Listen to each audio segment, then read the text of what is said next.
অনেকে আমাদের কানে কথা আসছে, আপনাদের ঘরে গিয়া, আপনাদের বাড়িতে গিয়া এনআইডি কার্ড চাইতেছে, ভোটার আইডি কার্ড চাইতেছে এবং আপনার বিকাশ নাম্বার চাইতেছে। আপনাদেরকে আমি মা বোনদেরকে করজোরে বলি যে আপনাদের ভোটার আইডি কার্ড আপনাদের ব্যক্তিগত সম্পত্তি, গোপন তথ্য। এটা বাংলাদেশ সরকার ছাড়া কেউ যদি আপনাদের কাছে চায় সেটা সম্পূর্ণরূপে বেআইনি। এটা কাউকে দিবেন না। যদি কেউ আসে তাহলে সেনাবাহিনী আছে, মাঠে পুলিশ আছে, তাদেরকে খবর দিবেন এবং যে আসবে তাকে পুলিশে ধরাই দিবেন। কারণ এটা সম্পূর্ণ বেআইনি এবং এটা নির্বাচনকে নষ্ট করার, 12ই ফেব্রুয়ারি নির্বাচনকে বিনষ্ট করার একটা গভীর ষড়যন্ত্র।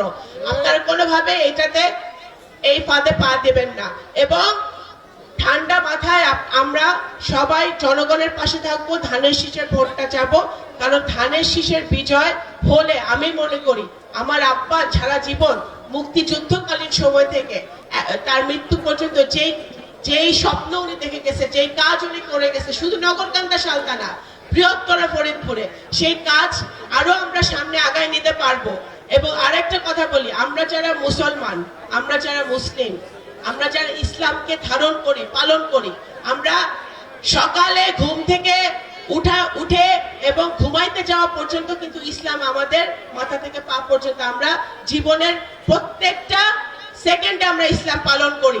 ইসলাম পালন করার জিনিস, ইসলাম বিক্রি করার জিনিস না।